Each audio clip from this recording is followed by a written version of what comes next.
और मेरे बाद दो अजीम खतीब से भी आपको सुनना है। मेरे बाद एक अच्छा शायर से भी आपको सुनना है। स्टेज पर उलमाए कराम की एक बड़ी जमात आपकी निगाहों के सामने है। ये सारे उलमा हमारे सर के ताज हैं। खुसूसियत के साथ हमारे बड़े भाई हज़रत क़ाज़ी शमशीर आलम रज़वी साहब और क़ारी अजमल हशमती ये बेपनाह मोहब्बत करते हैं। अल्लाह ताला हमारे उलमा की उम्र में, इल्म में, अमल में बेपनाह बरकत अता फरमाए। बड़ी तेज़ी के साथ मैं अपनी गुफ्तगू को आपकी बारगाह में पेश करने की कोशिश करूँगा।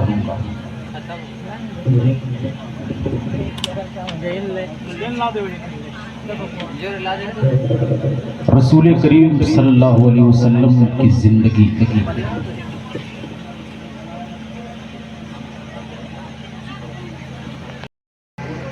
के हवाले से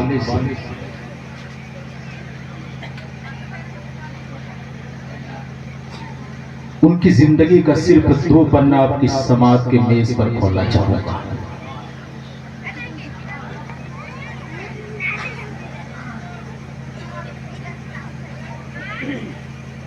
ये पूरा महीना और इस पूरे महीने में पूरी दुनिया में मुसलमान 1500 साला जश्न आमद रसूल सल्लल्लाहु अलैहि वसल्लम पूरी दुनिया मना रही है। आप भी काबिल मुबारकबाद है, आप भी इसमें शामिल हैं। अल्लाह ताला आपकी अकीदतों को और आपकी मोहब्बतों को कबूल फरमाए।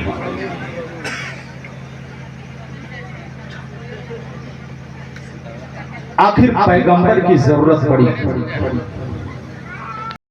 बेटी बचाओ का नारा भी लगाते और बेटियों पर हर दिन भारत की धरती पर जुल्म सितम।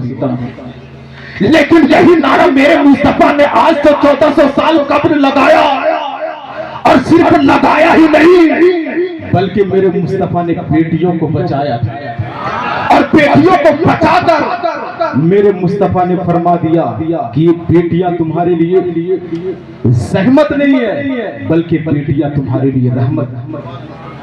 मुस्तफा ने बेटियों की परवरिश पर जन्नत की खुशखबरी भी सुना दिया। सहाबा की जमात है, हदीस पाक का मफहूम सुनिया। सहाबा की जमात है, नबी फरमाते मेरे सहाबा तुम्हारी बेटियां तुम्हारे लिए जहमत नहीं। इन बेटियों को जिंदा दफन मत करो, इन बेटियों को जिंदा मत जलाओ, ये बेटियां तुम्हारे लिए रहमत। नबी फरमाते मेरे सहाबा जिनके पास 3 बेटियां हो, अगर 3 बेटियों को सही तालीम और तरबियत देकर अच्छी जगह शादी कर दे तो मैं उसे जन्नत की खुशखबरी सुनाऊंगा। सहाबा की जमात है, एक सहाबी खड़े हुए या रसूल अल्लाह मेरे पास सिर्फ 2 बेटी है।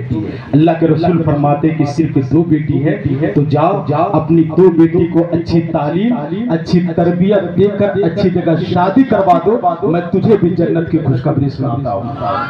एक सहाबी खड़े हो गए या रसूल अल्लाह इस गरीब के पास के रसूल फरमाते हैं कि जा तू भी जन्नती। इस्लाम के बेटो इस्लाम को पढ़ो।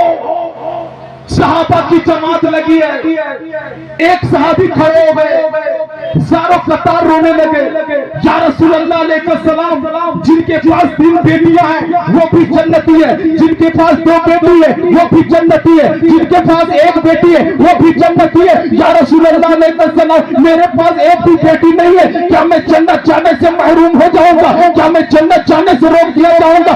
नबी फरमाते मेरे सहाबा अगर तेरे पास 1 भी बेटी नहीं है तो घबराने की जरूरत नहीं है। अगर तेरे पास 1 भी बेटी नहीं है तो तड़पने की जरूरत नहीं है। अगर तेरे पास 1 भी बेटी नहीं है तो सिसकने की जरूरत नहीं है। जाओ जिनकी बेटियां हैं उनकी बेटियों की तालीम और तरबियत में, शादी ब्याह में तुम मदद कर दो तो मैं तुझे भी जन्नत की खुशखबरी सुनाऊंगा। नारे तकबीर, नारे रिसालत, ताजदारे मदीना कॉन्फ्रेंस, मसलके आला हजरत। सुभान अल्लाह, सुभान अल्लाह। इस्लाम सितम के पहाड़ तोड़े नहीं जाएंगे। वो इसलिए कि गरीबों को और बेटियों को बचाने के लिए मक्के की धरती पर मोहम्मद रसूलुल्लाह जिंदाबाद जिंदाबाद। रसूल करीम सल्लल्लाहु अलैहि वसल्लम आए। माइक तो आपका ठीक बज रहा है, उसी तरह बजने दीजिए। आप बजने दिए, बहुत अच्छी आवाज है, उसको डिस्टर्ब मत कीजिए। थोड़ा सा इसको हल्का मीठा कर दीजिए बस, अब साउंड बढ़ा दीजिए। रसूल करीम सल्लल्लाहु अलैहि वसल्लम आए और फरमा दिया, लोगों अब बेटियों को जिंदा दफन नहीं किया जाएगा। अब बेटियों को जिंदा दहकती हुई आग के शोलों पर जलाया नहीं जाएगा। अब बेटियों पर जुल्म सितम के पहाड़ नहीं तोड़े जाएंगे, क्योंकि बेटियां तुम्हारे लिए रहमत नहीं बल्कि बेटियां तुम्हारे लिए रहमत बनकर। मेरे नबी आए मक्के की धरती पर और बेटी बचाओ का एक ऐसा नारा लगाया कि इस नारे की गूंज पूरी दुनिया में सुनाने लगी। आज कुछ लोग बेटी बचाओ का झूठा नारा लगाते हैं। आज निजामुद्दीन औलिया के खानका में भी हुकूमत मीठा पानी रहता है। महबूब इलाही एक मतलब अपने खानका से निकले, तो जो चाहता हूँ गौर से सुनना इस्लाम के बेटो, खानका से निकले, एक गैर मुस्लिम खातून पर नजर पड़ी। महबूब इलाही ने कहा बेटी। अब जब महबूब इलाही ने इतना कहा बेटी, तो जो गैर मुस्लिम खातून है वो रोने लगी, आंखों में आंसू के कतरे आ गए। महबूब इलाही ने कहा बेटी क्यों रो रही है? मैंने कुछ गलत कहा? नहीं बाबा, कई साल गुजर गए, किसी ने बेटी नहीं की, और आपने बेटी कहा तो आंखों में आंसू के कतरे टपक गए। कहा बेटी ये बता तुम कहाँ रहती है? कहा बाबा आपकी जो खानका है उससे 2-4 घर बगल में। महबूब इलाही ने कहा जब मेरी खानका के बगल में रहती तो मीठा पानी लेने के लिए तुझको मेरी खानका आना चाहिए, लेकिन मैंने तुझे कभी अपनी खानका में नहीं देखा। खानका नहीं देखा तो तुम मीठा पानी लाने के लिए कहां जाती है? वो औरत और ज़ारो नहीं लगी। महबूब इलाही ने कहा क्यों रो रही? कुछ मैंने कह दिया? कहा नहीं बाबा, जब मेरी शादी हुई मेरा शौहर अच्छा था, कमाता था, उसकी सेहत भी अच्छी थी, हाथ पाँव भी अच्छा, बीमार पड़ गया मेरा शौहर। न हाथ काम करता है, न पाँव काम करता है, न जिस्म का कोई हिस्सा काम करता है, बिस्तर पे पड़ा। सोचती हूँ कि अगर मीठा पानी लाने के लिए जाऊं और मेरे शौहर को ना जाने किस चीज की जरूरत पड़ जाए, मेरे शौहर को कुछ तकलीफ हो जाए, मैंने फैसला किया है खारा पानी पीकर जिंदगी गुजार लूंगी, अपने शौहर को तकलीफ में नहीं देख सकती। इस्लाम की बेटियों गैर मुस्लिम खातून से कुछ तो पैगाम सीखो। कहा कि मैं अपने शौहर को तकलीफ में नहीं देख सकती, इसीलिए खारा पानी पीकर जिंदगी गुजार रहा। महबूब इलाही इस्लाम के बेटो गैर मुस्लिम औरत, तवज्जो चाहता हूं। महबूब इलाही अपनी खानका आए, ईशा की नमाज पढ़कर जब सजदे में गए तो ज़ारो कतार रोने लगे। ये सोचकर रोने लगी कि कल मैदान महशर में मेरा रब पूछेगा निजामुद्दीन मैंने तो तेरे सर पर महबूबियत का ताज रखा था, पूरा दिल तेरी तुझसे मोहब्बत करता था, लेकिन ये गैर मुस्लिम खातून जिसका शौहर बीमार था और बीमारी की वजह से वो पूरी जिंदगी खारा पानी पीकर गुजार रब पूछेगा तो रब की बारगाह में क्या? ज़ारो कतार महबूब इलाही निजामुद्दीन औलिया रोने लगे। रोने के बाद अपनी खानका के दरवाजे को उन्होंने खोल दिया। तवज्जो चाहता हूं इस्लाम के बेटो, और दो मटका उठाया, पानी डालकर अपने कांधे पे ले गए और अपने कांधे पे रखने के बाद उस खातून के दरवाजे पे महबूब इलाही निजामुद्दीन औलिया ने मीठा पानी रखा। जब सुबह हुई दरवाजा खुला तो देखा अरे ये तो मीठा पानी। अंदर ले गई, पी, दूसरी रात आई, तीसरी रात आई, चौथी रात आई, लगातार 1 हफ्ता जब वो पानी पाई, सोचने लगी दिल्ली में कौन है जो हम पर इतने मेहरबानी कर, कौन है जो गरीबों का मसीहा बना। 1 हफ्ता पानी दी, एक मरतबा रात में जागने लगी कि देखती हूँ कि कौन है दिल्ली जो हम गरीबों से इतनी मोहब्बत है। रात की तारीकी में जब महबूब इलाही आए, रात में वो जग कर है खाते, महबूब इलाही ने पानी रखा, दरवाजा। अब जब दरवाजा खोलती देखती बाबा कहा हाँ बेटी मैं दिल्ली सो रहा है पूरा, आवाज मत करो, पानी ले जाओ, खुद भी पियो अपने शौहर को। अब जैसे ही महबूब इलाही और औरत में बात हुई, शौहर ने सुन लिया। अब सुन लिया तो कहने लगा बड़ी बदचलन हो, बेवफा हो, मेरी बीमारियों का फायदा उठा रही हो और रात की तारीकी में गैर मर्दों से मिलती हो। तुमने मेरी इज्जत की धज्जियां उड़ा कर रख दिया। कौन है वो जालिम मर्द जो रात की तारीकियों में तुमसे मिलता?